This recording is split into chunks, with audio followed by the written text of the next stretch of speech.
Hey guys, it took me a little bit of time, but Made to Measure is back. And this year I'm introducing a lot of new silhouettes and a lot of vintage inspired clothing. And it is more important than ever that you know your measurements. You should know your measurements anyway, whether you're buying Made to Measure from me or from somebody else. I'm gonna give you a croquis. That croquis you can print out and you can basically write all of these measurements. You can either send it to me or you can keep these measurements for yourself when you get Made to Measure items.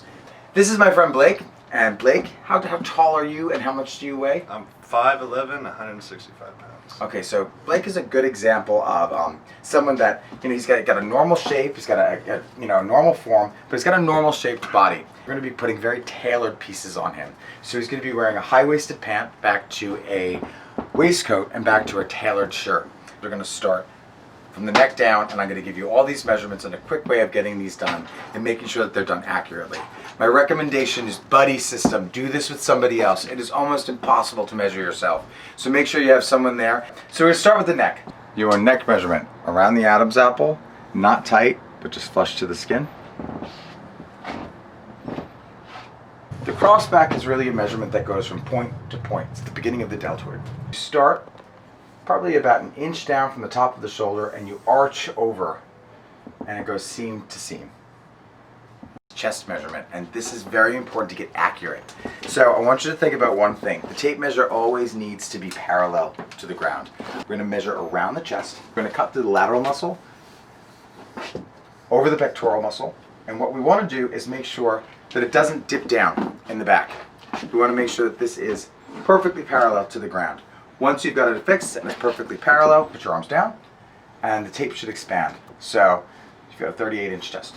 Next measurement, torso measurement. Now when you're trying a new style like a high-waisted pant, we kind of want to know where you feel comfortable. So, where do you normally wear your pants, your favorite pair of jeans? Right along the hip bone. I'm a short torso, long leg. A lot of guys, when they're getting measured, tend to look down. This is going to give us an inaccurate measurement. I need you to stand up straight, put your chest out. And we're going to do a high point shoulder to high hip measurement. So that's going to start, basically it's where all the seams come together on a t-shirt. Next measurement we're going to do is from high point shoulder to the belly button. And we're going to subtract 1 inch. So it's going to be apex to belly button minus 1 inch. The bone in the back of the neck. 3-point measurement. Blake is putting his arms in the perfect position. Point over shoulder. Point down to elbow bend. Point down to wrist bone. So your natural waist is really, it's basically where your rib cage ends. And this gives us a good idea of what the natural form and shape of your body is. Can you bend like a teapot? The natural crease in the body, which should be around the rib cage, is where your natural waist is going to be. Now stand up straight. I'm going to mark it. We're going to measure around the natural waist. Blake, you have a 34-inch natural waist. Now, for you guys buying waistcoats, this is important. I add a measurement in here. We're going to want to measure right around the belly button. That's where a lot of men tend to carry weight and where we need to make adjustments to the pattern to make sure that this fits you correctly.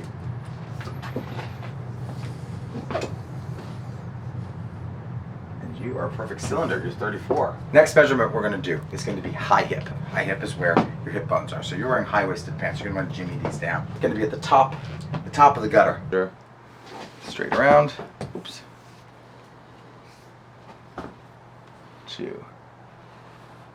Low hip. Now your low hip is the measurement that goes around, and this is important because this is where guys really vary as well. Some guys are thigh guys. Some guys have bigger butts. Some suffer from no acetol disease. Cut through the half moon of the butt. So you want to be dead center. All right, and you want to measure right around your low hip. There we go. 37. Inseam and outseam are really important on tailored pants. You want them to hit the right spots. Pull your pants up so it's all in your junk. The seam should be in there. Take the tape measure, put it right up in there. Put it up into your groin. And we follow the inseam of the leg. And we're going to follow this straight down to your ankle bone. All right, so generally speaking, I like you to do these measurements without shoes on because the next measurement we're going to do is all the way down from inseam and then straight down to the bottom of your arch. I want both of those measurements. All right, outseam should come from where our natural waist is straight down the sides. we create a seam allowance that allows you to modify our garments. So send these measurements in if you want. We also are available on FaceTime, on Skype, on WhatsApp, any video conduit as far as creating a fit for you. So thanks guys, and welcome to Made to Measure.